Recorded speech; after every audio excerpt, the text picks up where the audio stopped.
खाली हाथ नहीं जाता। बालाजी महाराज के इस धाम पर जो शुद्ध भाव से आता है, बालाजी उस भक्त को कभी निराश नहीं जाने देते। बालाजी महाराज के इस धाम पर जो निश्चल निष्कपट भाव से आते हैं, बालाजी महाराज उसकी सारी मनोकामनाएं पूरी करते हैं। मनोकामना इहलोक की हो, मनोकामना परलोक की हो, मनोकामना साधनाओं में सिद्धियों की हो, मनोकामना अष्ट सिद्धि और नवनिधि की प्राप्ति की हो, अथवा मनोकामना दैहिक देविक भौतिक इन तीन तापों से मुक्ति की। इस धाम पर जो भी आया है, बालाजी महाराज ने उसकी झोली को भर के भेजा है। इस धाम पे जो भी आया है, रोते रोते आया है, हंसते हंसते गया है। यह इस धाम की विशेषता है। इस मूर्ति में, इस जागती ज्योत में साक्षात बालाजी महाराज का वास है। इस मूर्ति में साक्षात हनुमान जी महाराज निवास करते हैं। इस जागती ज्योत में साक्षात हनुमान जी महाराज की शक्तियां विराजित हैं। और यह धर्मधरा, यह पुण्यधरा, यह सिद्ध भूमि उन लोगों को ही बुलाती है जो शुद्ध और पवित्र भाव के होते हैं। बाकी लोगों को 2, 4, 5, 7, 10 फेरी में बालाजी महाराज ऐसा उच्चाटन करते हैं कि वो कभी इस धाम को याद भी नहीं करता। और जो डेढ़ होशियार आदमी होता है, उसके तो कन्ने भी गाड़ देते हैं। कई नौटंकीबाज भी आए यहाँ पे, वहां पे दंडवत ठोक दी, या दंडवत ठोक दी, यहाँ करके लंबलेट हुए बालाजी महाराज के सामने। बालाजी महाराज ये कर दो, बालाजी महाराज वो कर दो, बालाजी महाराज फलाना कर दो, बालाजी महाराज ढीमका कर दो, सब कर दिया बालाजी महाराज। अब जब काम बनने लगे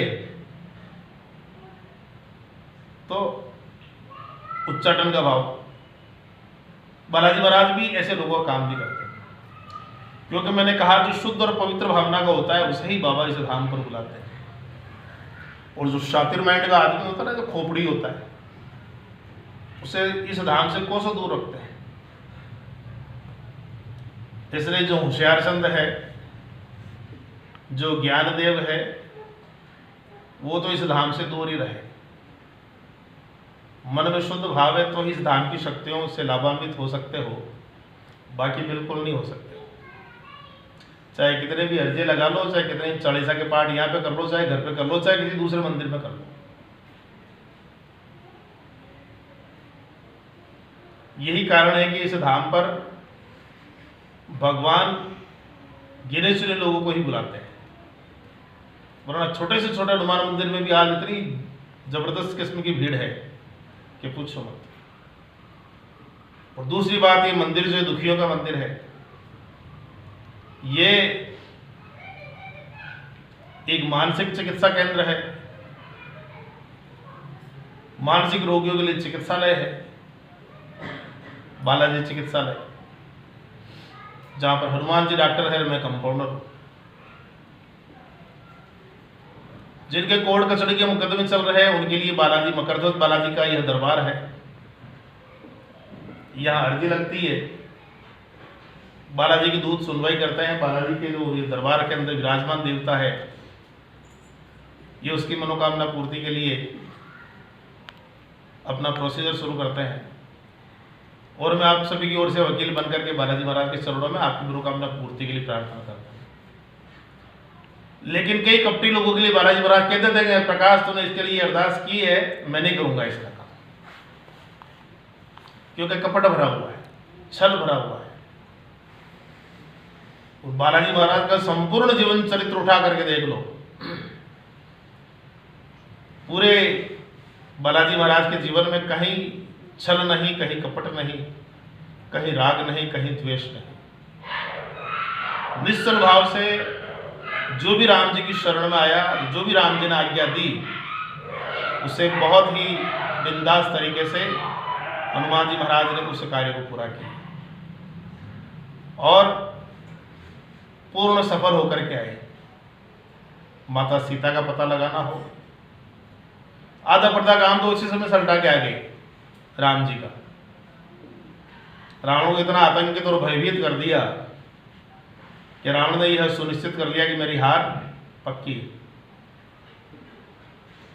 मैं किसी भी परिस्थिति में जीत नहीं सकता। शत्रु के गढ़ में जाकर के उसी में ही पूरे उसको जला देना, हाहाकार मचवा देना वहां पे, कितनी बड़ी बात होती है। लक्ष्मण का मूर्छित होना हो, राम जी का चिंतित होना हो, राम जी का रुदन करना हो, हनुमान जी से सहा नहीं गया। शत्रु देश से अर्थात लंका से सुसैन वैद्य को बुला करके लाए, लक्ष्मण जी को चिकित्सा करवाई। सुसैन वैद्य ने कहा कि संजीवनी बूटी लानी पड़ेगी, तब यह जीवित होंगे, और सूर्योदय से पहले पहले अगर बूटी आ गई और इनके मुख में उसका रस पहुंच गया तो लक्ष्मण जी जीवित हो जाएंगे, वरना लक्ष्मण जी की प्राण पंखी उड़ जाएगी।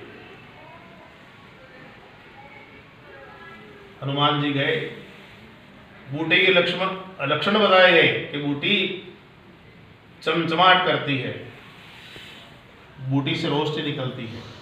हनुमान जी ने देखा कि ये तो पर्वत तो वही लग रहा है, अब संजीवनी बूटी कौन सी है? ये उन्होंने देखा पूरा पर्वत ही उठा करके लेके चलता, जो भी होगा सुसैन वैद्य ले लेगा, फिर कहेगा ये नहीं इसके पास वाली थी, जितने सूर्योदय हो जाएगा। हनुमान जी महाराज ने पूरा पर्वत उठा करके ले आए और लक्ष्मण के प्राण बचाए। जितने भी जटिलतम काम थे सब हनुमान जी महाराज ने किए। इसलिए वचनों में भी कहते हैं थोड़ा थोड़ा काम श्री राम जी करे, बाकी सारा काम हनुमान जी करे।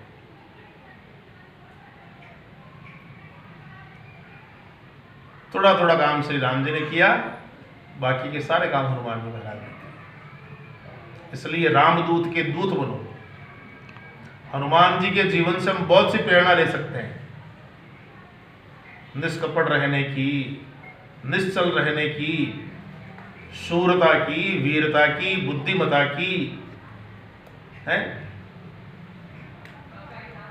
जो भी सारी खूबियां हैं हनुमान जी महाराज की, एक एक को भी अगर हम अपने जीवन में उतारें तो निश्चित रूप से हमारा जन्म जीवन सफल और सार्थक हो सकता है। अपने परिवार के निमित्त तो हम काम में ले ही सकते हैं, लेकिन इस लोक के कल्याण के लिए, इस विश्व के कल्याण के लिए भी हनुमान जी महाराज की जो चरित्र की जो प्रेरणा है वो हमारे लिए अत्यंत ही लाभकारी सिद्ध हो सकती है। तो हम सभी हनुमान चालीसा के अंदर जो हनुमान जी की शक्तियां हैं उनका स्मरण करें और हम सभी एक बार हनुमान चालीसा का पाठ करें। बोलिए भक्त और भगवान सच्चे दरबार की। श्री गुरु चरण सरोज रज निज मन मुकुर सुधार, वर्णव रघुवर विमल जसु जोदायक फल चार, बुद्धिहीन तनु जानिके सुमिरो पवन कुमार, बर बुद्धि विद्या देव मोहि हरहु कलेश विकार। जय हनुमान ज्ञान गुण सागर तुलित बल रामा